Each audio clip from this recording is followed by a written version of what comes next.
future is often described as a place of flying cars and self-lacing shoes and hoverboards. But what about a future where technology helps us better understand faith and then share it with the world? Well, that's a future that Jason Alexis, the founder of Fluid Ministry, believes is within our reach.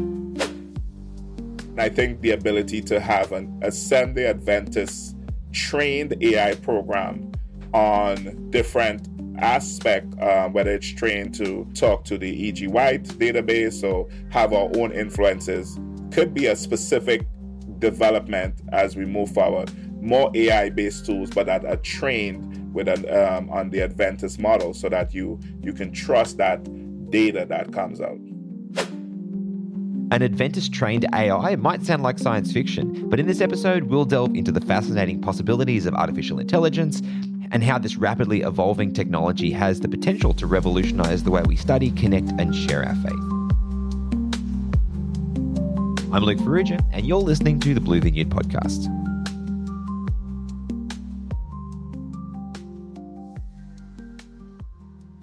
Jason, welcome to the show. Hey, Luke, thank you for having me. Thank you. So, Jason, I want to give you a little bit of creative constraint. A lot of the people who are listening to this will possibly not have heard your name before. And so we'll delve into these things a little bit through the show. But for a start, how would you describe yourself if you were limited to 5 words only? Oh, interesting. 5 words. Tenacious, process, Moses, the Bible character, family. I love my family, and Christian. That is such an interesting mix of words. So I want to pull on one of the threads first. You said tenacious. I think that speaks for itself. Like knowing you the little bit that I do, and I think people will see that come out in your story. We'll talk about that later. You said Moses. I'm interested. Let's just start there for a second. Why Moses? Yeah, I resonate with Moses. Moses from the Bible character. He was this person that God has given a great mission to go, and he felt ill-equipped to do so. So much so that he suggested that his either speech impediment or ability to master the Egyptian language was going to be a deterrent. So he is questioning God. In this story, he met Jesus at the burning bush. And the fact that they met God at the burning bush and the fact that the bush was burning without being burnt should have been a sign enough. But yet still you see a series of doubts where he goes through this ritual with God, having him where he puts his hand in his coat, pulls it out, it turns, to what it did, and then he throws the rod down, it turns to a stake. So it's almost like he was doubting God. And yet still, after all of those things, he said, hey, I don't think I can do it. And when you read on later in the Bible actually says that Aaron was already on his way, which is his brother. God already had sent help for him, but he felt ill-equipped. So throughout my entrepreneurial journey, I've always sought partnership, and I've always sought someone to do it for me in terms of being the face of the thing. I've always looked for people who were the voice, the face. Like doing these type of podcasts wasn't really something I did love doing. I love the behind the scenes. I love being the process person, developing the app or creating. I would create the whole script and I'll give it to someone. And I've tried that so many times. And yet still it seems that I am the one should be doing it because God had put it in my heart. And when I reached that point and I took on that mantle of trusting in my abilities and inabilities, because I don't feel polished, I never feel like a speaker, especially the podcast type. I felt maybe my twang or accent would have been a limit initially. So I had all these insecurities at times that I felt that I was not supposed to be. So yeah, Moses is why I resonated with him, and we saw what he was able to do when he trusted God. Beautiful. So you mentioned your accent just there. So maybe we could start there, like a little bit of your history. So where are you from originally? Where does that accent hail from? So originally from Trinidad and Tobago, and it goes beyond just the accent. Yeah. So originally from Trinidad and Tobago, it's next to Venezuela. we are the furthest island down the chain of, if you're not familiar, we are the last stop. If you go down the Caribbean chain, we are the last stop. We are known for the steel drums or the steel pan, the only music instrument that was invented in the 20th, 21st century, as well as soca and calypso, which is unique kind of sounds that is coming out from there. Plus, I think a trivia fact is that we have the largest pitch lake in the world. Mm. Plus, I think we had one of the wonders at one time, which is the largest roundabout in the world. So, just a few tidbits. Yeah, that's cool. I'm in Australia. I remember when I was in school, and I remember the steel drums. Like, I was captivated by that. I was fascinated by that as an instrument for a while. It's a very cool thing. Oh, what a So coincidence! That's cool. yeah, it is very cool. So obviously, that's where you started your journey. So how long were you there? Where did you go next? So when I left there around 21 years old, I was trying to get a scholarship to come to America. And that's part of my story that I really wanted to come to America. I did not want to go to local university. And I had a vision of traveling and exploring. And I really, really wanted it that badly. Another thing I wanted badly was business. And we can talk about that later on. But at 21 years old, I finally got a tuition and fees scholarship to Howard University in Washington, D.C. So there I spent about the first 4 years there as a mechanical engineering student. Incidentally, that's where I met my wife, who was part of the same program. And yeah, then after that, I went on and I did an internship for a bit. I didn't quite like it. But all throughout that process, I have always, because I was an older student and I needed to survive, I started my entrepreneurial business. Well, actually, I improved on it because ever since growing up, I was always selling something. My mom was a micro business person and she encouraged me to do the same. So it was always in my blood. I kind of took some of the things I was learning, the process, the steps. Even in mechanical engineering, engineering is about product development, taking an idea towards fruition. So I apply a lot of those principles that I learned to try to create a business using that. So that is kind of my journey up to Howard University. Mm. Interesting. So you mentioned the influence of your mother as a micro business person. Just generally, I mean, there's a lot of different things that are in your experience. Who would you say shaped your thinking the most over the years? Obviously, your mother is one of them, but that could also be authors or preachers or mentors that you had. Like, who would you say are the top few influences that shaped your thinking and who you are? That's a good question. Growing up a son of a single parent, I would have to say primarily my mother initially. One, from a business perspective. Also, she gave me Jesus. She found God when she was around 38 years old, and she had never looked back. She had a very tough life, which I can probably share another time. But I can see the passions that she had, and I saw her faith. So a lot of what I've learned is to walk in faith and not in sight. And I think I took that with me even throughout my life and decisions that I made. So that has been my biggest influence, is to seek God. And incidentally, some of the some of the people that formed my specific business, especially when I refine things. Um, One of the guys is Jermaine Griggs, and I'm really not good with names. I usually consume contents, but he's one of the main ones. He's a black entrepreneur, and he came out of the church space. He had a program called Hear and Play, where he taught people to learn piano by seeing and hearing. So, hear and play, actually by hearing. So he had DVDs or CDs back then where people would buy it. So I think that's one of the things he did that was successful. But what he did that was very unique, he was able to scale personalized interaction through automations. He was one of the very early leaders that were doing a lot of fancy things by merging in your name. When he leave a voicemail, you'd hear your own personal name, all via scripts, all via hand coding. So that's what he did to grow his business. And as an engineer, that sort of marketing made the most sense to me because you kind of put data, you put structure, you put automations. So a lot of what I had done initially before I had developed my products. I started in consultation first and applying it to some of our early businesses, because I was always thinking about how do you scale, not just do hour for a dollar. So those two I would say as maybe the top two. But there's so many influences you see throughout your life. People you meet. Maybe my initial first business partner will be the third. One of my first business partners when we really start, he actually put me on to Jermaine Griggs. He had a successful business. He dropped out of school, and he was selling broadband internet, and that's before it became so accessible. But the way he connect with people, the way he formed relationships is something I've never had as part of my repertoire. So I picked up a lot of how he engaged, how he connect with people, and how he network. And he's really good at it. He's a very likable guy. He's a perfect face of a company.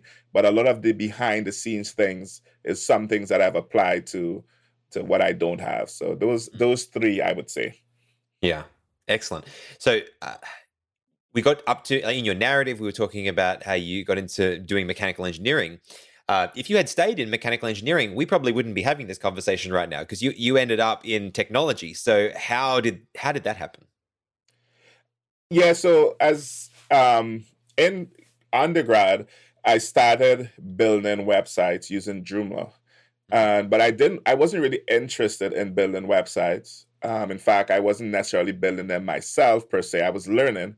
I had people do it. I was interested in applying a business model that took an idea, a client's idea, from start to finish without months and months of delay. Back then, building a website took months because maybe this one person who knew how to do it would whip up Dreamweaver, one of those custom HTML websites, and they would send you an update every 2-3 months. And I found that that was unnecessary.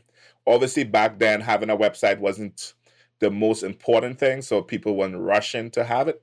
But yet, still, I find it was. So I took the idea of building websites to make money, and I was focusing back in my country, Trinidad and Tobago, where it was less accessible. And I was putting all these systems and processes in place. So because of that, I was doing my engineering, which was technically easy for me based on my background. So it gave me some time to actually also do business, which eventually caught up with me. I almost lost my scholarship, but I think that goes into me playing both church and the world, and that's a different conversation. But as I progressed, I realized I did not love mechanical engineering as I thought. I think more of it, I wanted to make money, and my mom was back home. I know she was struggling, so there was maybe some burden to figure out something to survive and maybe eventually be in a position to help my mom, who had given me everything that I wanted.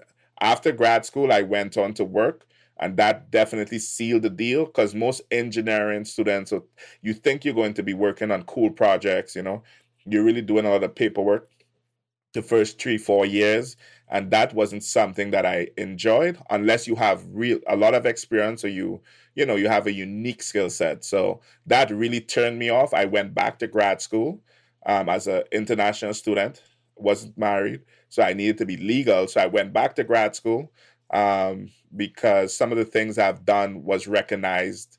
As an undergrad, I did a lot of interesting things. I was the president of the American Society of Engineers, a local chapter. We held a forum with the teachers and students. We wrote a report. And I think some of those things really attracted some of the professors, so they were able to invite me back to grad school, where I initially managed like a summer camp program. I helped him with his grant, at least be a facilitator. So those were things I were doing. They were not engineering based. They were all administrative, process based. But eventually I dropped out of grad school when I got rebaptized, and I teamed up with that gentleman I mentioned earlier on, the one who was really good at marketing and networking. I felt like I could have teamed up with him, with my passion and with his business skill set, for us to actually start a business. And initially it was a business/church adventure. But when I got rebaptized in 2012, and then he also got rebaptized, I believe, we saw that there was an opportunity for churches and technology. So that's where I kind of continued the business, went full on, and decided to look at ways where we can actually use our talents to empower the church, because we saw at one time 170 something people got baptized during one of the series we were part of. There was Mm. a new pastor, he great preacher. We were doing things like cool social media, the videos, the social media marketing, the texting. When we combine all of those digital tools, back then when most churches weren't doing it, we saw an impact. People were attending, people were engaged. So I saw an opportunity, and I thought it was going to be something that I did for God as well as make money. So that's what kind of pulled me fully away from engineering towards that path. So is that what is now labeled fluid ministry? Like, is that have you been in the same business the whole way along, or have there been multiple things? So 2015 is when Fluid Ministry started. 2012 Yep. was a Mm. previous company called Symbiota. Okay. So that initial step was a stepping stone.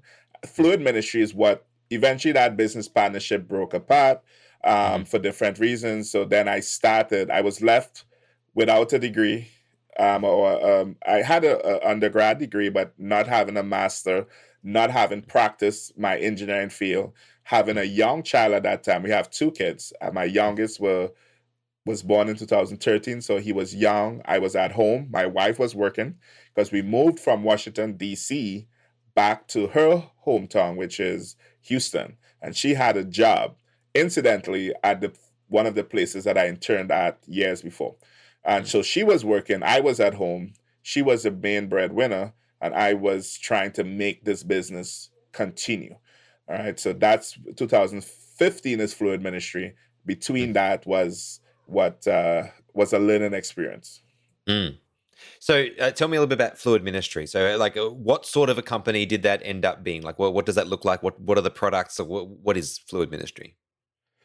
So Fluid Ministry is a company that is focused on churches and helping them with digital tools. Initially, some of it were more teaching. So we, as a company, have written books for different organizations, including the Adventist Source, as well as other collaborations with Adventist entities. Later on, we started to specialize in developing SaaS products. Specifically, we focus on mobile, what we call mobile ministry or digital mobile ministry, being mobile apps, mobile websites, and text messaging.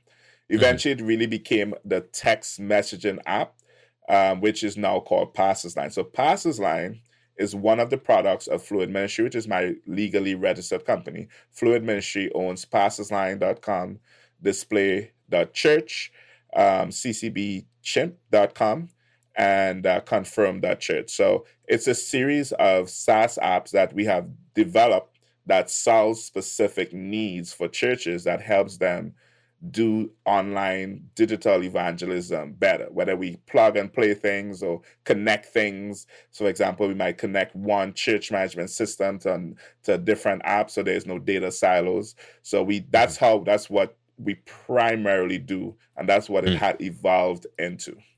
Mm. So there's like a really strong, like there's two strong pieces. There's like, the products that you're building, but a lot of them have this trend toward integration, right? Like that seems to be a real strength of the business. Yeah. That's right. Yeah, Yeah. all of them, it's products that integrate or get different services that churches already use to speak Mm. to each other Yeah. or to enhance the feature set. Mm. Mm. So you've obviously, you had all these different sets of experience that have, has brought the success that you have found through your experience. You've said a few things. I'm curious from your perspective, what is the thing that you are uniquely talented at? What is your superpower? I would say the one thing is process. I'm OCD Mm. on process because I have the ability to see patterns and then put that into step by step process. So I can see the market trend. So a lot of the things we did was very innovative for the church space because I saw where things were going. And since we were new, we were agile. So my ability to see patterns and see where things are going, see where the needs are, and see it before most others is probably my greatest strength. But when it comes Mm. everything else I do, I think business development, actually, how do you put together a business? automation and process. How do you actually create a workflow where you can have a remote team work effectively and efficiently, and not just use emails? So we have been exploring remote tools for a number of years. I think I was one of the first people to explore things like, way before Google Docs became a thing. There was a Mhm. Microsoft product that was synced online, and there was a bunch of Microsoft tools that were meant to make you be more digitally online. So I didn't like emails for communication as a primary form. I use a lot of digital tools to sync. So I would say some of those other things include business development. I had to learn marketing. It's not my natural strength, but Mm. I'm more of a digital strategist. So I use data, and I use, no nonsense, no hype type marketing to get things out. So I wouldn't say I'm a natural marketer, but I've learned it, and I've learned how to scale that using, process and automation. Mm. That's very cool. The you mentioned in there that you've had a lot of experience using remote tools for particularly remote teams. Totally selfish question here. What would you recommend as some of the best options for project management for remote teams that are in the technology or software space? Yeah, that has grown a lot. And the question is, do you want a free solution? What is your style? Are you looking for a lot of data and dashboard? Are you looking for something very simple? I think Mhm. there's so many options now that there's no good answer. But what we Yeah. started with, um, I don't recall its Groove. There was a very old Microsoft tool that I used that was good back then, but I really spent a lot of time on Basecamp. Mhm. And 37 Signals is a company behind Basecamp, and they actually wrote a very popular book on remote teams.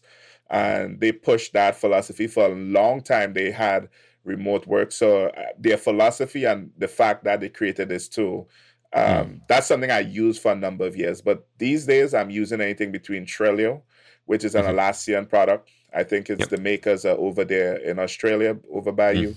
They are. I use Jira, Mhm. more so for some of my newer products, but there are other good ones like Airtable, Asana. Mhm. There's so many now, Monday, that it just Mhm. depends on how pretty do you want it and how Yeah. simple your needs are. Are you Yeah. marketing driven? Are you design? Are you Mhm. development? So, but I would Yeah. say you try a few and stick to something that you think would work. You can always change, but find something that works for your team. The process is more important than the tool. Yeah. The tool is just a tool. Do you have a process that makes sense for you? Mm. Yeah. No, I just ask because quite literally, we're in the process right now of testing a few different options, and so yeah, I appreciate your input. Um, okay, so just thinking about the building of your company, I'm just curious, what has been the hardest part of building Fluid Ministry? What has probably been the greatest challenge in that process? That's a good question, man. If you go purely on like a biblical perspective, Mm. I would say lack of faith and a deep relationship with God. Mm. In retrospect, that would be my biggest challenge had I depended on Him more. Mm. There's a friend of mine in our men's group. He mentioned something recently, and he's an entrepreneur as well. He's a licensed architect and a builder, and he builds. So he moved from Canada, originally from Jamaica, but he's in Texas in the United States now. And he mentioned something profound. We know business is about risk taking. How much of that is gambling? And how much Ooh. of it do we say that is risk versus gambling? I think as somebody like me that I try to follow a biblical Christian worldview, I would say that that is one of the challenge, not taking risks that are not approved by God. And that's the cheat way. That's like the overall challenge. I can get specific on some of the other challenges, but that's what came to my mind. Yeah. Well, that triggers another question then, because God has used my entrepreneurial experience to teach me a lot about Him. What have you learned? Like, what's probably been one of the most significant lessons that you've learned, or God has taught you through your entrepreneurial journey? I think the idea of having success and you're driven by this, it reminds me of the story of Abraham and Isaac. Abraham really wanted a son. And in order to achieve that, he was influenced to take a shortcut. And I Mm, think a lot of times in business, sometimes we are. We take a path that we shouldn't take. But then you eventually get this thing that you so love. I really wanted to develop a business. And eventually, I think I fell more in love with the idea of having an Isaac, as is the Abraham Isaac mm, biblical story. And then I think God has to test you to see, do you love him more than this idea of mm, Isaac? And a lot of times I think the lessons that I've seen is mixed love is where you become lukewarm, because then mm, you're so much into your business, especially as a man. It becomes your child. It becomes something you work on. It becomes, and sometimes it consumes you. The second thing I would say is that because my business was tied to churches, I made the excuse that I was indirectly working for God's kingdom, because we help churches communicate better online or connect different systems. We are talking to pastors, we are working with churches, hundreds of them every year. And I made the excuse that my ministry, that we called it, was more important or as important, where I probably didn't need to pray as much or study as much because I was doing ministry. And I mm, think that's something else that I've learned, that that's not so. As I shared earlier on before the call, in Mark 1:35, it says that Jesus in Mark 1 had started his ministry. He had he had went out into the wilderness. He was tempted, but he was given this outpouring. um, John was decreased, he was increased. John was in prison, his ministry had started, he was healing the sick, he was casting out demons. But smack dab in the middle of all of that, in Mark 1:35, we saw that he woke up early in the morning, he went to a mm, quiet place and prayed. Even God, who was, as man on earth, showed us the example. And I think that is one of the things that I've learned, that despite what you're doing, even if it's a ministry or a business directly tied to churches or not, that it will never be important. You should not love Isaac more than you love God. mm.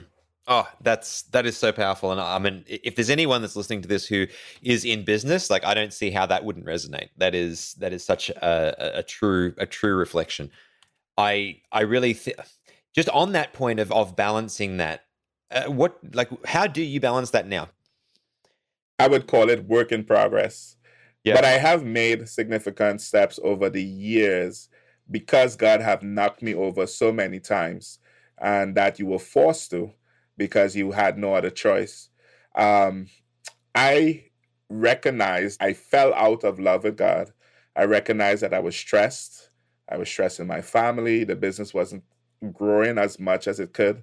Because I think about that other biblical story with Peter, when he was, and the disciples, they were fishing whole night, and Jesus just came and said, cast your net on the other side. So the idea that you cannot outwork God by doing more, using your physical talents, is something that, the more I remember that, is the more I recognize that working more, working longer, having an unbalanced life, definitely not putting God first, is counterproductive to what it is that I can actually achieve. So once I recognize that, the biggest thing is prayer. And I have this acronym that I shared in a sermon recently, PSA, which is prayer, study, act. And you see that it's a three-legged stool, and most people are leaving out one or the other. The most important one that leads to the others is prayer, early in the morning by yourself, where you can get to know God. The more you know God, everything else comes naturally. You don't even have to think. First, you wake up very early in the morning, so you're going to pray and study, and you get his spirit in you. Because you wake up early, your day starts earlier. You can get in exercise, which is a thing that I struggle with. You can get more done. And because of those things, you have the right spirit. When things you encounter throughout the day comes up that is a little bit negative, you have the spirit of God to deal with it. So you don't derail your day because of these stimulus, these outside inputs, stimulus. So I think for me, it's a work in progress. And I would say two other things: have a group of people that are like-minded. So That's something God had motivated me to start. So I have a men's group.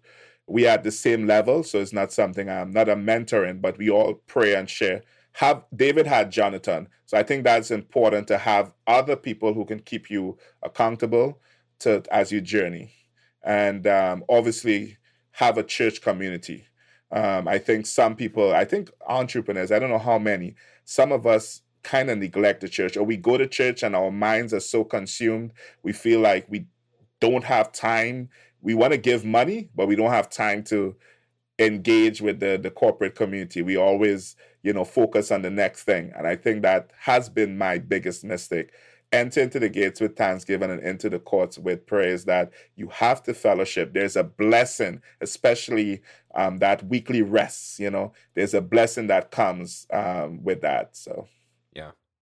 No, absolutely. I feel that you mentioned the church community aspect of it. It is well, two things. The church community aspect. I've always been, especially when I was younger, I was very very involved in church in every possible way, and I was a freelancer sort of business owner, but I wasn't actually building a company.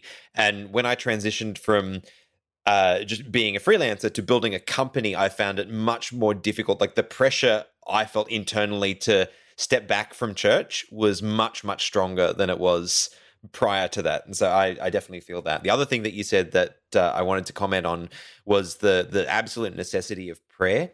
I acknowledge that and I agree with that, but out of my whole Christian experience, that I've always found that to be the most challenging, because I'm the extrovert. I always want to be around people, and so the quiet moments where I'm going to sit down and pray and discipline my mind to spend that time with God, that is the most unnatural part of my Christian experience. And so hearing you say that inspired me to make that more of a priority in my life. So I appreciate you sharing your experience. I just, with this as context, so you shared a little bit with me before we started recording that you're in the process of some really large and significant shifts in your journey, and I thought you mentioned that you'd be happy to share that. So I was wondering if we could perhaps take a minute, if you could share as much as you're comfortable to about the changes that are going on right now, and maybe we can talk a bit about how you're navigating that and thinking about that as an Adventist entrepreneur. yeah, definitely. I think as an entrepreneur, the whole idea of success and failure hits you, right? It's like, if I'm not successful at a venture, then maybe something is wrong with me, something is wrong with my ability. And throughout the Bible, though, we do see a lot of times, I think about Elijah. He was at a brook, right? And he was being fed by ravens, and he had water to drink. But then God dried up that brook, and obviously the ravens stopped coming, and he had to move from where he was because there was a greater opportunity forward. So I think the idea in business is being so comfortable where you are, that if something may not be working as well, maybe it's working financially, but it's probably not working for your balance in life. It's affecting your spiritual growth. In fact, anything that the Bible say, cut it off, right? If you're Yeah. offend you. And I think that's the idea. So I think for me, we are exploring the next phase. One of the challenges I see for myself is that God had called me into ministry a number of years ago, to be some version of a pastor. I've heard that so many times. Hey, you should be a pastor. I'm, not because of how I look and sound, but mostly when I share things. It's like, are you a pastor? You should be a pastor. I never wanted to be, because I grew up relatively without. I was blessed because God took care of my mom and I, but I didn't grow up with much. So I'm like, I'm going to be what is going to give me the most money. I wanted to be an engineer. It probably would have been a stable income. That didn't quite work out. Then I wanted to be an entrepreneur, and I so wanted this thing. I've toiled and worked for it for a number of years. And at this time, there's aspects of it, and this is a testimony in progress. You guys are having a front row seat, that there's aspects of it that God has been revealing to me that has sidetracked me so much so that the things that I used to do that were pastoral or ministry based or speaking, or those things fell at the wayside, even as a lay preacher or lay person. And aspects of my business took over. I loved Isaac more than I love God. So, right now we are actually exploring some transition in some of our businesses, at least one of them. But the hardest thing to do is when God asks you to sacrifice your business or Isaac, for you to actually go through those steps. First, you have to take Isaac, you have to walk up the hill. You're going to sacrifice it. Do you have the faith to actually go through it? And I think for me, I took too long, even though God has been pushing me. And then it reached a point where you kind of have to. And I would caution people to not wait. If God says to do it, in faith, do it because He has something better.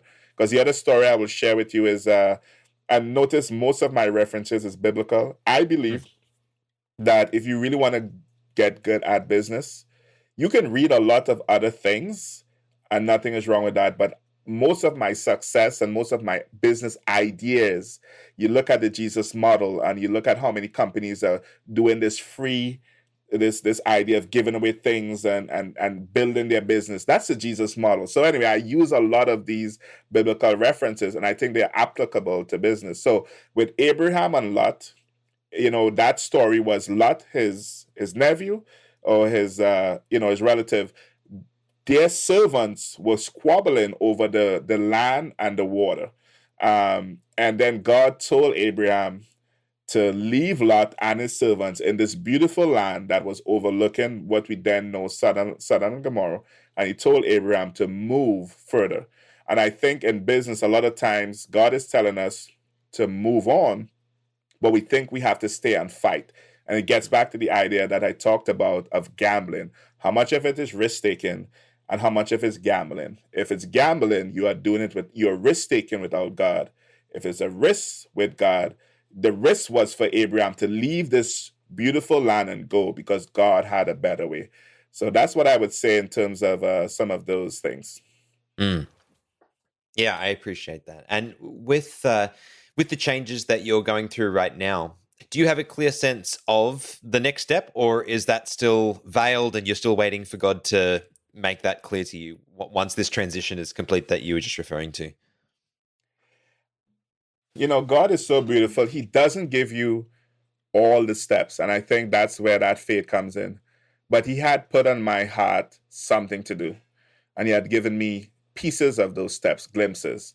So one of the business I'm exploring, moving away from it and selling it. So we are in that discussion right now. And it's the baby. It's the one that I put most of my blood, sweat, and tears into. Is the one that took me probably away from God the most. And maybe that's why I need to. But God, over the 1 year ago, had motivated me to start a new venture.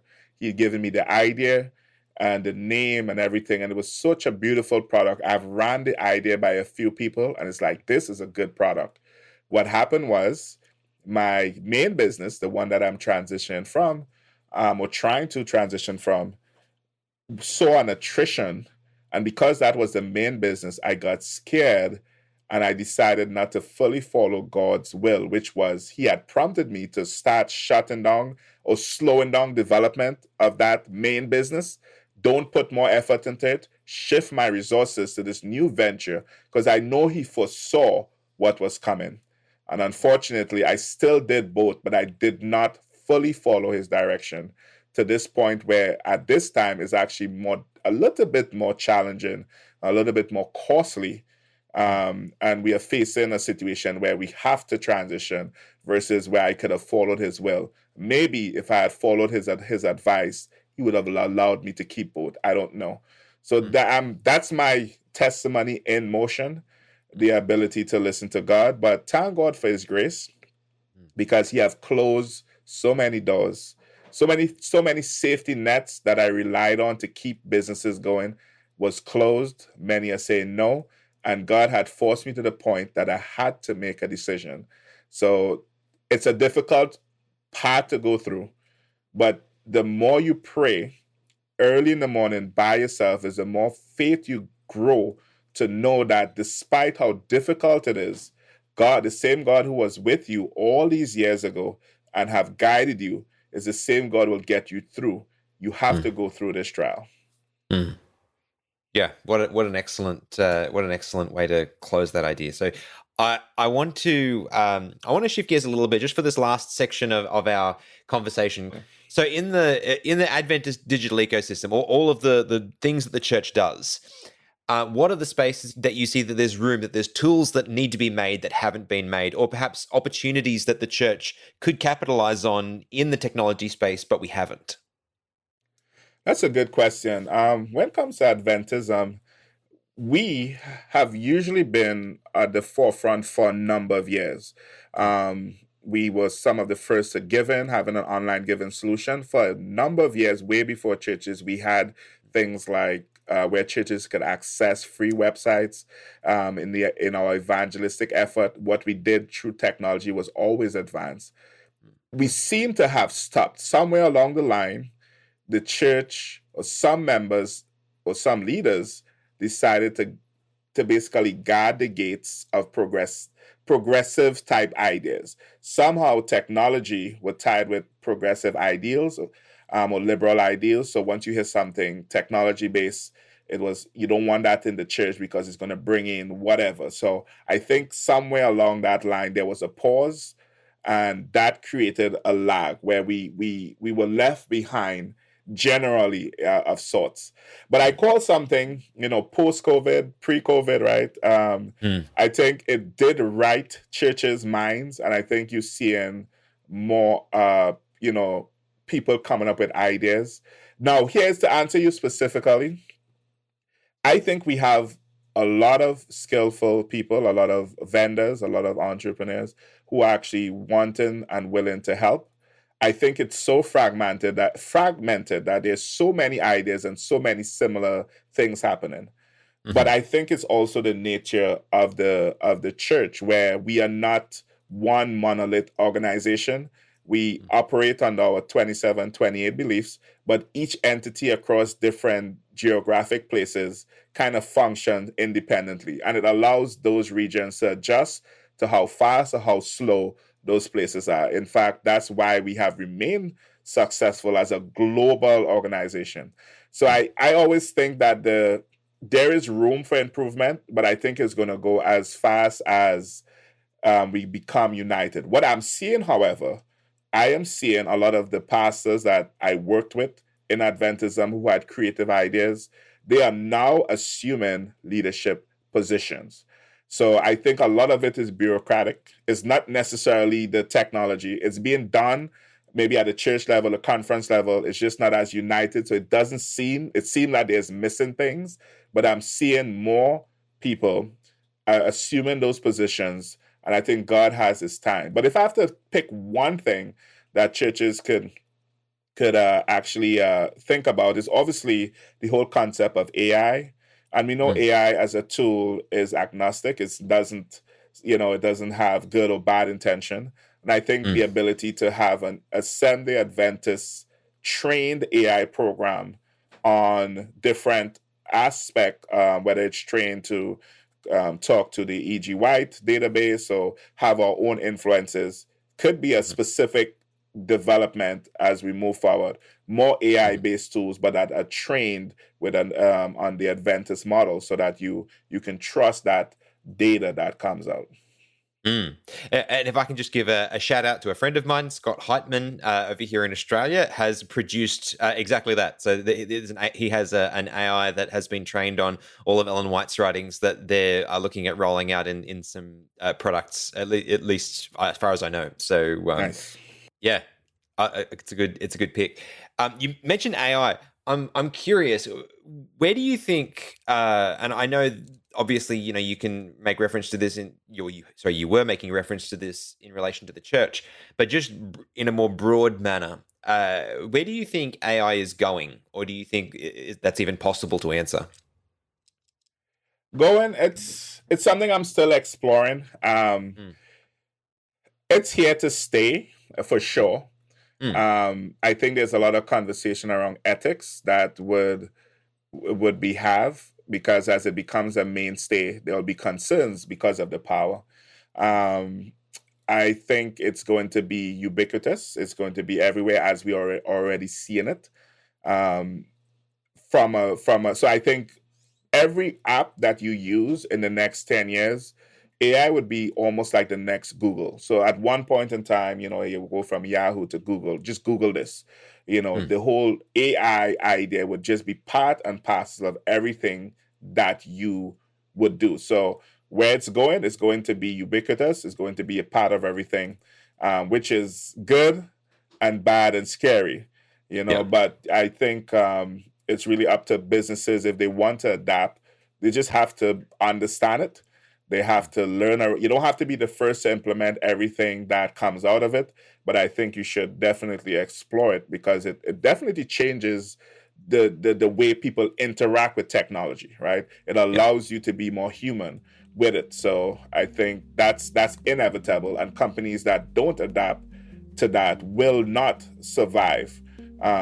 In the church space, however, we are seeing a slower adoption, but I think the change will be rapid at some point in time. But there's a slow adoption because there's some concerns and resistance, and but that's what we're seeing within the church space when it comes to building products for churches. But in the business world, it's rapid and it's here to stay. Yeah.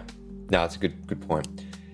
So just as we start to wrap up our conversation today, if anyone would want to reach out to you, if they have any questions or perhaps want to do business with you, what's the best place for people to connect with you? Oh, yeah. I would say via email. I'm not as active on social media, but I would say send me an email, jason@fluidministry.com, and I'll happy to chat with you. If you find me on Instagram or LinkedIn or Facebook, I do check those as well. So I think my handle is probably just Jason Alexis, but email is probably the most direct for me. Yeah, no problem. We'll put that in the show notes. Jason, thank you so much for being on the show. We've really enjoyed it. We'll have to have you back some other time. Definitely. Thanks for having me. Blessings.